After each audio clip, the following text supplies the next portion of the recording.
이제 작은 악마와 빵 조각은 러시아의 문호 레프 톨스토이가 쓴 짧은 도덕우화입니다. 처음에는 아이들을 위한 이야기처럼 보일 수 있으나 그 속에는 성인 독자들까지도 숙연하게 만드는 풍자와 철학이 깃들어 있습니다. 작품은 가난한 농부가 빵 한 조각을 잃고도 선하게 반응하는 장면에서 시작되며 그를 타락시키려는 악마의 집요한 유혹을 그립니다. 절제된 삶이 깨어질 때 인간 안에 잠재된 교활함과 탐욕, 야수성이 어떻게 깨어나는지를 보여주며 물질의 풍요가 항상 복이 되는 것은 아니라는 메시지를 전하고 있습니다. 짧은 이야기 속에서 톨스토이 특유의 날카로운 시선과 인류애가 절묘하게 녹아 있으며 오늘날에도 깊은 성찰을 유도하는 작품입니다. 가난한 농부 하나가 어느 날 이른 아침 밭을 갈러 나섰다. 그는 아침 식사용으로 빵껍질 한 조각을 챙겼고 쟁기를 준비한 뒤 그 빵을 외투에 싸서 덤불 밑에 두고 일을 시작했다. 한참이 지나 말이 지치고 자신도 배가 고파지자 그는 쟁기를 고정시키고 말은 풀어 풀밭에 놓아주고 아침을 먹으려 외투를 가지러 갔다. 하지만 외투를 들어보니 빵이 사라지고 없었다. 그는 이리저리 살펴보고 외투를 뒤집고 털어보았지만 빵은 끝내 나오지 않았다. 농부는 영문을 알 수 없어 어리둥절했다. 이상하군, 농부는 생각했다. 아무도 보이지 않았는데 분명 누군가 여기 다녀가서 빵을 가져간 게 틀림없어. 사실 그 빵은 작은 악마가 훔쳐간 것이었다. 악마는 농부가 밭을 갈고 있을 때 슬그머니 나타나 덤불 뒤에 숨어 있었고 농부가 화를 내며 악마를 부르기를 기다리고 있었다.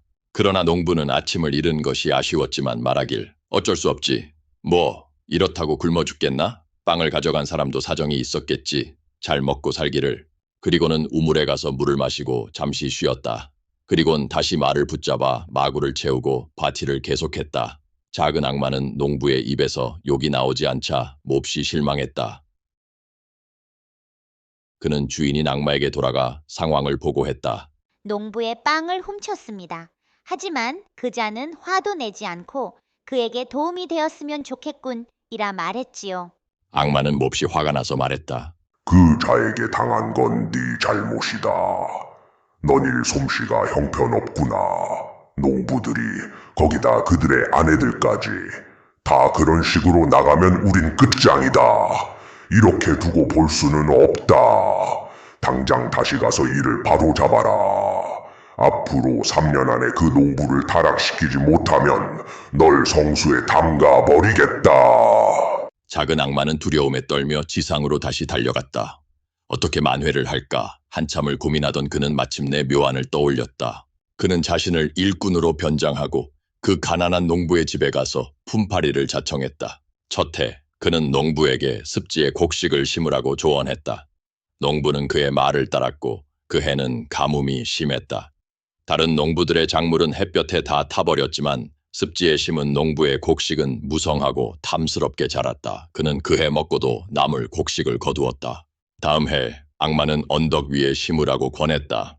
그 해는 장마가 이어졌다. 다른 농부들의 곡식은 눅눅해져 썩어갔고 이삭도 제대로 여물지 않았다. 하지만 언덕에 심은 농부의 곡식은 훌륭하게 자라났다. 그는 더 많은 곡식을 거두어 감당할 수 없을 만큼 많아졌다. 그때 악마는 그에게 곡식을 으깨서 술을 빚는 법을 가르쳤다. 농부는 술을 만들어 스스로 마시기 시작했고 이웃들에게도 권했다. 작은 악마는 다시 주인에게 돌아가 이번엔 제대로 했습니다 하고 자랑했다. 악마는 그 말을 듣고 직접 눈으로 확인하러 내려왔다. 그가 농부의 집에 도착하자 농부는 부유한 이웃들을 초대해 술을 대접하고 있었다. 아내는 술잔을 손님들에게 돌리다가 실수로 한 잔을 엎질렀다. 농부는 화를 내며 아내를 꾸짖었다. 뭘 하는 거야, 이 멍청이? 이게 하천물인 줄 알아? 이렇게 귀한 걸 바닥에 쏟다니. 작은 악마는 주인인 악마의 옆구리를 쿡 찌르며 속삭였다. 보셨죠? 저자가 마지막 빵 조각도 아깝지 않다며 넘기던 그 인간입니다. 농부는 여전히 아내에게 화를 내며 자신이 직접 잔을 들고 돌기 시작했다. 그때 한 가난한 농부가 일 마치고 돌아오다 우연히 들렀다. 그는 문턱을 넘으며 인사를 하고 자리에 앉았다. 손님들이 술을 마시는 모습을 보며 지친 몸에 술 한 모금이 간절했지만 주인은 그에게 한 잔도 권하지 않고 중얼거렸다. 오는 족족 다 술을 줄 수야 없지. 이 말에 악마는 만족스러워했지만 작은 악마는 킥킥 웃으며 말했다. 잠시만요. 진짜 볼 건 아직 남았어요. 부유한 농부들은 잔을 들이키고 서로에게 가머니서를 늘어놓기 시작했다. 악마는 그 광경을 지켜보며 고개를 끄덕였다. 술이 저들을 저리 간사하게 만들어 서로 속고 속이게 만든다면 머지않아 우리 소나귀에 모두 들어오겠군. 그러자 작은 악마가 말했다. 잠시만 더 기다리십시오. 이제 막 여우가 꼬리를 흔들며 서로를 요리조리 피하는 단계지요. 하지만 곧 이 자들이 늑대처럼 사납게 변하는 걸 보시게 될 겁니다. 농부들은 또 한 잔씩 더 들이켰고 그들의 대화는 점점 거칠고 난폭해졌다. 가머니설은 사라지고 대신 욕설과 으르렁거림이 오갔다. 마침내 주먹 다짐이 벌어졌다. 코피가 터졌고 초대한 주인도 싸움에 끼어들었다가 제대로 두들겨 맞았다. 악마는 이 광경을 흐뭇하게 바라보며 말했다. 훌륭하구나. 완전히 성공했어. 그러자 작은 악마가 다시 말했다. 아닙니다. 아직 진짜 하이라이트가 남아 있습니다. 세 번째 잔을 들이키게 하십시오. 지금은 늑대처럼 포악해졌지만 한 잔만 더 마시면 돼지처럼 될 겁니다. 마침내 세 번째 술잔이 돌았다. 이윽고 그들은 짐승처럼 행동하기 시작했다. 알지도 못할 말을 해대고 이유도 모른 채 고래고래 소리를 질렀다. 서로의 말은 아예 듣지도 않았다. 술판은 슬슬 흩어지기 시작했다. 어떤 이는 혼자서, 어떤 이는 둘이서, 혹은 셋이서 비틀거리며 길을 나섰다. 주인은 손님들을 배웅하려다 그만 얼굴부터 진창에 처박혀 온몸에 진흙을 뒤집어쓰고 돼지처럼 꿀꿀거리며 뒹굴었다. 이 광경에 악마는 더없이 만족했다. 정말 훌륭한 술이군. 그 빵 사건의 실수를 만회하고도 남았어.